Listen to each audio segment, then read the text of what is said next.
friends. I'm Dr. Biren Nadkarni. I'm consultant orthopedic knee and hip surgeon. I'm practicing at Holy Family Hospital and Sitaram Bharti institute New Delhi. आज हम बात करेंगे knee replacement के बारे में। Knee replacement एक ऐसी प्रक्रिया है जो घुटने की तकलीफ़ का आखिरी इलाज है और कौन सी तकलीफ़ का बेसिकली जिसको हम ऑस्टियोआर्थराइटिस या घुटने का गठिया बोलते हैं। गठिए बहुत तरह के हैं और मेरे पुराने वीडियोस में आप देख सकते हैं। उसमें सबसे कॉमन, सबसे ज़रूरी, जो सबसे ज़्यादा देखा जाता है वो है ऑस्टियोआर्थराइटिस यानी कि उम्र का गठिया। इसके अलावा बाकी प्रॉब्लम जो घुटने को अफेक्ट करती हैं उसमें रिमेटॉइड, सोरियाटिक, गाउटी, ये सब चीज़ें भी उसको तंग करती हैं घुटने को। पर सबसे ज़्यादा जिसके लिए घुटने का ऑपरेशन यानी रिप्लेसमेंट होता है वो ऑस्टियोआर्थराइटिस होता है, जो एक उम्र की प्रक्रिया है जिसमें उम्र के साथ साथ तकलीफ़ बढ़ती है और उसका इलाज लेने के बावजूद जब सारे इलाज हार मान जाते हैं और पेशेंट को आराम, एक्सरसाइज, दवाई, थेरेपी, इंजेक्शन इन सब से जब नहीं मिलता है तो हम नी रिप्लेसमेंट की बात करते हैं। तो नी रिप्लेसमेंट क्या है, और काफ़ी लोगों के मन में बहुत धारणाएं हैं इसके बारे में कि क्या चीज़ है नी रिप्लेसमेंट में, क्या होता है, क्या बदला जाता है। नी रिप्लेसमेंट बेसिकली एक कैपिंग प्रोसीजर है जिसमें हम लोग घुटने का जो हिस्सा खुरदरा हो गया है या ख़राब हो गया है उसको रिप्लेस करते हैं, एक कैप लगाते हैं।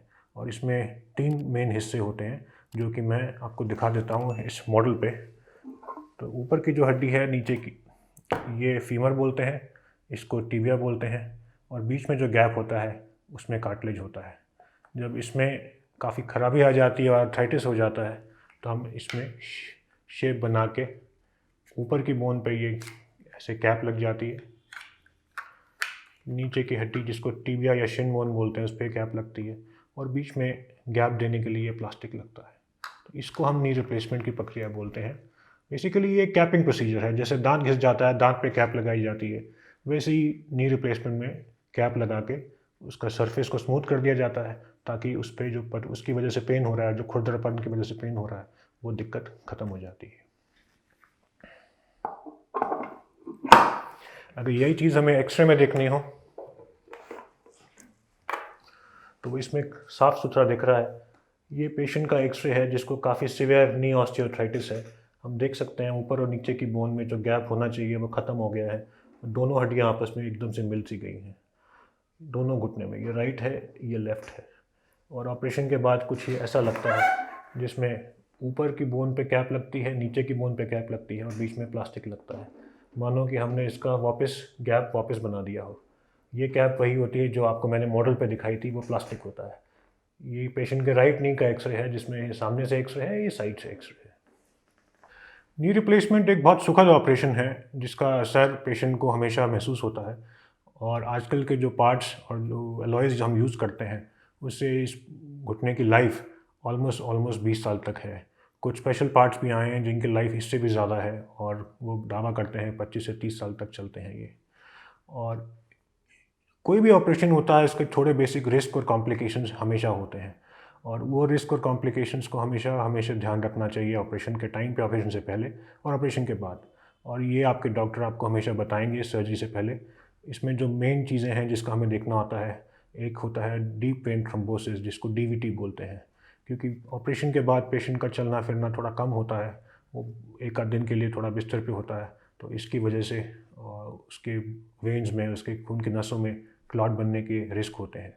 हालांकि ये रिस्क की परसेंटेज काफ़ी कम है पर इसको हम लोग हमेशा ध्यान रखते हैं और इसके बचाव के लिए हम स्पेशल दवाइयाँ देते हैं जो इसका प्रोफिलैक्सिस, जो इसको बचाती हैं। इसके अलावा मैकेनिकल डिवाइसेस जैसे कि डीवीटी पंप लगाए जाते हैं और कोशिश की जाती है कि पेशेंट को जितना जल्दी हो सके खड़ा किया जाए और चलाया जाए और अपने एक्टिविटीज़ स्टार्ट की जाए। उसके अलावा इन्फेक्शन एक रिस्क है, हालांकि कहने को ये एक रिस्क है बट इसका जो परसेंटेज है, इसका जो इंसिडेंस है वो करीब करीब 0.1 से 1% तक होता है। और इसके ध्यान के लिए हमें ये देखना होता है कि हमारे एंटीबायोटिक सही समय पर स्टार्ट हो, कोई पहले से कोई इन्फेक्शन का स्रोत बॉडी में ना हो, कोई यूरिनरी इन्फेक्शन अगर चल रही है उसको पहले ट्रीट किया जाए, किसी को शुगर है, डायबिटीज़ है तो उसको पहले कंट्रोल करके ऑपरेशन के लिए रखा जाए। और अगर ये सारी प्रिकॉशन सही से ली जाए तो ये कॉम्प्लिकेशंस और रिस्क जिनकी हम बात करते हैं वो काफ़ी हद तक कंट्रोल की जा सकती है। अगर आप पूछें आप क्या उम्मीद कर सकते हैं अपने ऑपरेशन के बाद, ऑपरेशन एक प्रक्रिया है जिसमें सिर्फ आपके घुटने के ऊपर कैप लगाई जाती है नी आपका अपना ही है, मांसपेशियाँ आपकी अपनी हैं, सॉफ्ट टिश्यूज़ आपके अपने हैं। तो जब नया पार्ट डाला जाता है, कुछ समय लगता है उसके साथ एडजस्ट होने में, कुछ एक्सरसाइजेज़ की ज़रूरत पड़ती है। और एक्सरसाइजेज़ ऐसी नहीं है कि सिर्फ ऑपरेशन के बाद शुरू करनी है, ये ऑपरेशन से पहले शुरू हो जानी चाहिए। इनफैक्ट हम कहते हैं जिनको भी नी की प्रॉब्लम है, जो ऑपरेशन की इंतज़ार भी कर रहे हैं और अभी तैयार नहीं हैं, वो अपनी एक्सरसाइज़ ना बंद करें। बेसिक अपनी वॉकिंग, चलना फिरना, उसके अलावा क्वाड्रिसेप स्ट्रेंथनिंग, हैमस्ट्रिंग स्ट्रेंथनिंग, ये बेसिक एक्सरसाइज हैं जो आपके फिजियोथेरेपिस्ट आपको कभी भी आराम से समझा सकते हैं और आप डेली बेसिस पे 10-15 मिनट इसको सुबह शाम दे सकते हैं। इसका इसका फ़ायदा ये होता है कि मसल्स एक्टिव रहती हैं और ऑपरेशन जब भी आप कराएं उसका फ़ायदा आपको ज़्यादा मिलता है।